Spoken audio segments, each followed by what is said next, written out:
नाज़रीन, क़यामत ख़ेज़ गर्मी में बिजली की भी शदीद बंदिश है। शहरी दोहरी अजियत में मुब्तला हैं। ट्रिपिंग के वाक़यात में भी कई गुना इजाफा देखा गया है। कई घंटे लोड शेडिंग से मामलात ज़िंदगी शदीद मुतासिर हैं। रात के औकात में भी बिजली की आंख मचोली रही और शहरियों का सुकून जो है वो गारत हो चुका है। पावर डिवीजन का मुल्क में कहीं भी लोड शेडिंग न होने का दावा और तलब के मुताबिक पैदावार होने पर इसरार कहा। जहां लाइन लॉसेस और चोरी ज्यादा है, सिर्फ वहां पर बिजली बंद की जा रही है। नुमाइंदगान समा के हमारे साथ मौजूद हैं, उनसे मालूमात भी हासिल करते हैं। और कराची से रिजवान आलम हमारे साथ मौजूद होंगे और इस्लामाबाद से ज़हीर हमारे साथ हैं। सबसे पहले शहरी इक़्तिदार के इस्लामाबाद का रुख करते हैं और ज़हीर हमारे साथ मौजूद हैं। ज़हीर, आप बताइएगा कि इस वक्त क्या हिदायत जारी की गई हैं और लोड शेडिंग के हवाले से क्या मालूमात हैं जो कि आप हमारे साथ शेयर करेंगे? देखें, गवर्नमेंट की तरफ से जो पावर डिवीजन है उनकी जानिब से ये दावा किया जा रहा है कि इस वक्त सिस्टम में बिजली मौजूद है और सिस्टम की जो डिमांड है उसके मुताबिक ट्रांसमिट की जा रही है।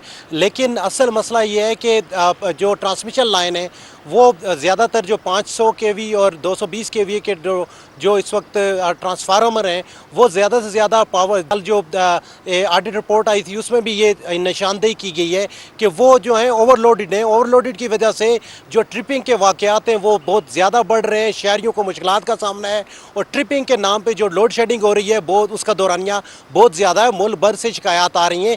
लेकिन दूसरी जानिब जो कैटेगरी बनाई गई है पावर डिवीजन की जानिब से, और ज़राए ने हमें ये बताया कि 7 कैटेगरीज हैं। पहले 2 जो कैटेगरीज के फीडर्स हैं 20 तक जिनका लॉस होता है, 16 से 20 तक वहाँ पे लोड शेडिंग सिफर है।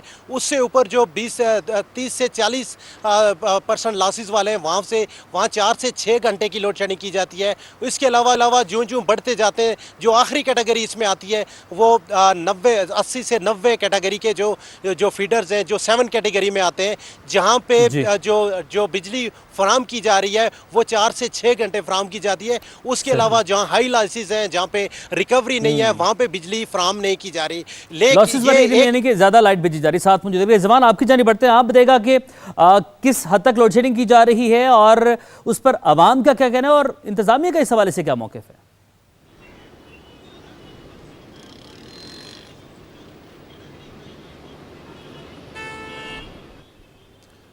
जी बिल्कुल। देखें, जब कराची की अगर बात की जाए ना तो मैं आपको बताऊं कि के इलेक्ट्रिक में इंतज़ामी ओहदों पे ऐसी तब्दीली आई हैं जो बरसों में इससे पहले कभी नहीं आई थी। जैसे कि चेयरमैन बोर्ड तब्दील हो गए, डायरेक्टर्स तब्दील हो गए, हत्ता कि CEO चीफ एग्जीक्यूटिव ऑफिसर को भी तब्दील कर दिया गया।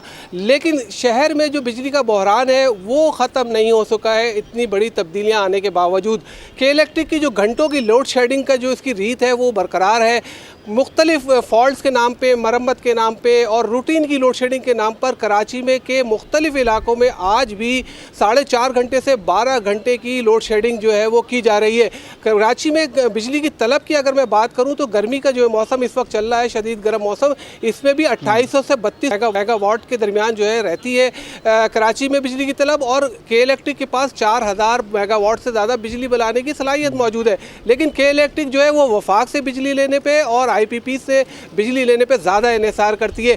उसका कहना ये है कि इलेक्ट्रिक का कि जहाँ ज़्यादा बिजली चोरी होती है, रिकवरी कम है, वहाँ लोड शेडिंग ज़्यादा की जाती है। और ये भी दावा करती है कि इलेक्ट्रिक के 70% इलाका शहर का जो है वो मुस्तस्ना है लोड शेडिंग से। लेकिन असल 70% इलाका है कि वो बता रहे कि वहाँ पर लोड शेडिंग नहीं की जा रही। चलें, लाहौर का रुख करते हैं। वेलिंग, आपकी जानिब बढ़ते हैं। आप बताइएगा कि लाहौर के मुख्तलिफ इलाकों में कितने घंटे तक लोड शेडिंग की जा रही है और यहाँ की इंतजाम में भी क्या इसी तरह के कुछ दावे कर रही है? जैसे रिजवान हमें बता रहे हैं कि भाई 70% इलाके में लोड शेडिंग की ही नहीं जा रही, तो इंतजामिया का क्या मौक़िफ़ है इस हवाले से?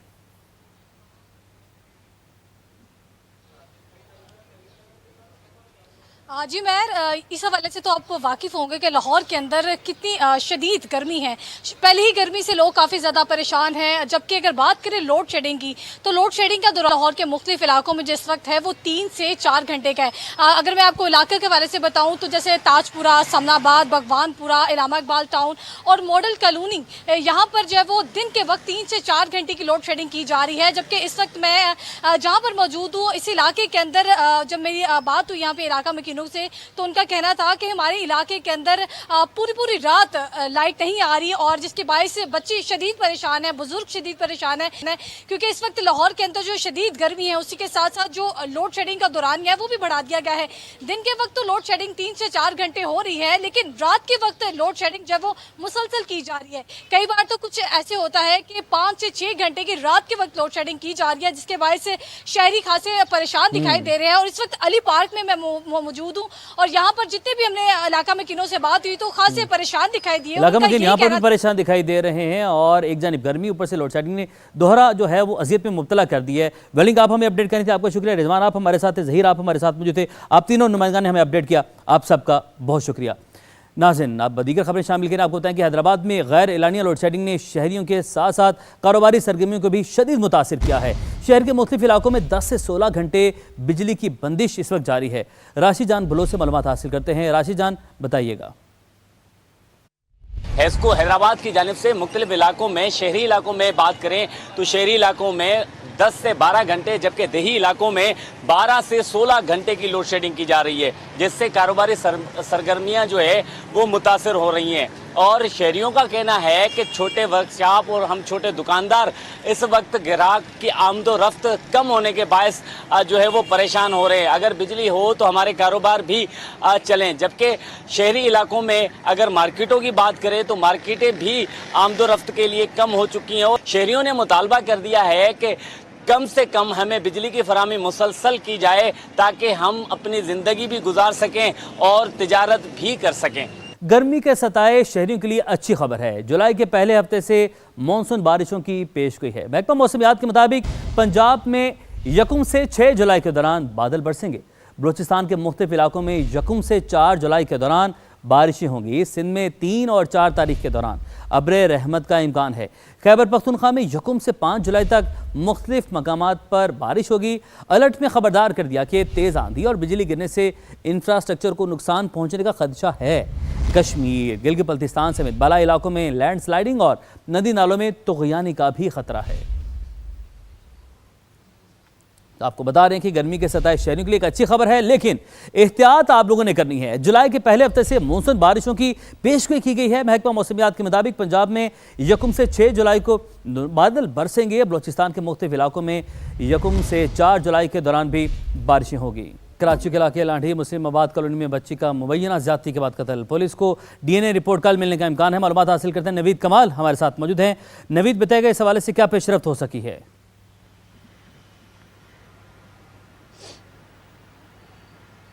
जी बिल्कुल, 13 लोगों के DNA लिए गए थे, जिसमें बच्ची के रिश्तेदार भी शामिल हैं, मोहल्लेदार भी शामिल हैं। पुलिस ने जो है इस पर कोशिश की थी कि DNA रिपोर्टें जल्द मिल सके। तो आज SSP इन्वेस्टिगेशन से बात हुई। उनका ये कहना है कि पुलिस ने दोबारा लिखा है। जो इसमें DNA लैब है उसने ये कहा है कि कल बड़े कवी इम्कान हैं कि DNA रिपोर्ट मिल जाएगी, जिसके बाद इस बात का तयन हो सकेगा कि इस बच्ची के साथ किसने ज्यादती की और किसने कत्ल किया। बच्ची की जो लाश है वो घर के आते से मिली थी, जिसके बाद किसने ज्यादती की है। नवीद, आपने अपडेट किया, आपका बहुत शुक्रिया।